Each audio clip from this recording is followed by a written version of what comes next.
And now for more, we welcome Mehmet Ogutcu, former Turkish diplomat, joining us from London. Mehmet, thank you very much for your time. Recep Tayyip Erdogan has made several speeches since this war started. The last one was very critical of Israel. He's called Benjamin Netanyahu a terrorist. He says Israel is not a state and is an occupier. He's also calling Hamas a liberation group. What is your take on this rhetoric from the Turkish president? Your thoughts? Actually, to be honest, I wasn't expecting such a rhetoric to come from President Erdogan as well, because he made a great deal of effort to improve relations with Israel. As you remember, relations have been restored together, ambassadors exchange. There was a pipeline project being discussed. And at such a critical stage, of course, Hamas attack occurred, then Israeli retaliation.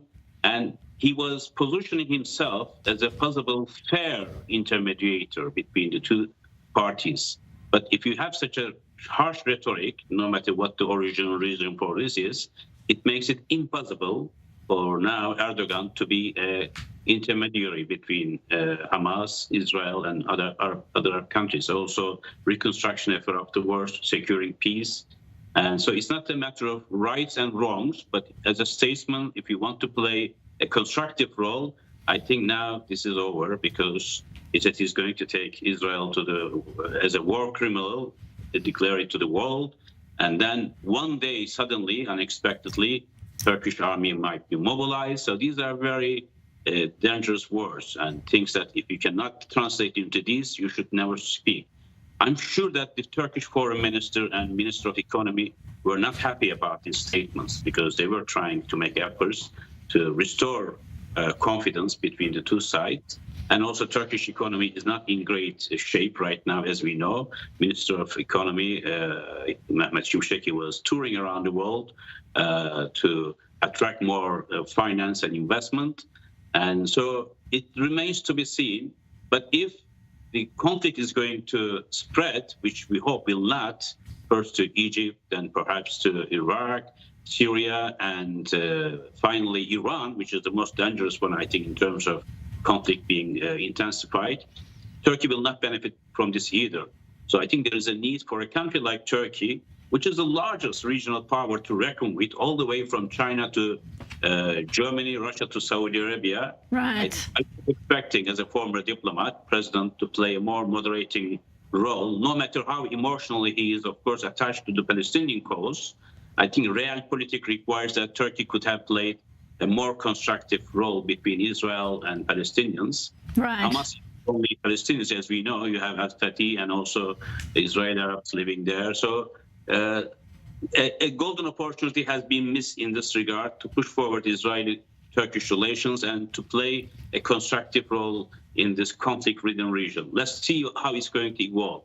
Perhaps, other players in Turkey, like the foreign minister. Right. Well, as you well know, the president was supposed to be visiting Israel. That trip obviously is cancelled right now. Help us understand, there were reports that Turkey asked Hamas leaders to leave the country following the terror attacks on the 7th of October. Those reports were vehemently denied. What did actually happen on that front? What can you share? Well, to the best of my knowledge, I think when the Hamas leaders in Turkey at that time showed such a great sense of victory after the Hamas attacks, and the Turkish foreign ministry asked them gently to leave the country, because they knew that this was going to complicate the situation. And also, yes, I mean, Turks don't consider Hamas as a terrorist organization, but what happened, 1,400 people being massacred there, and such an organization, if you call them freedom fighters, then there will be repercussions of this for Turkey as well, with PKK. Exactly. Turkey is fighting them, these terrorist organizations, but then your allies will start calling them as freedom fighters. You will be in difficult position as well. Perhaps, I don't think that the president has thought at great length about this. I carefully look at his notes. It wasn't a written speech. Normally, on such critical issues, president is provided talking points.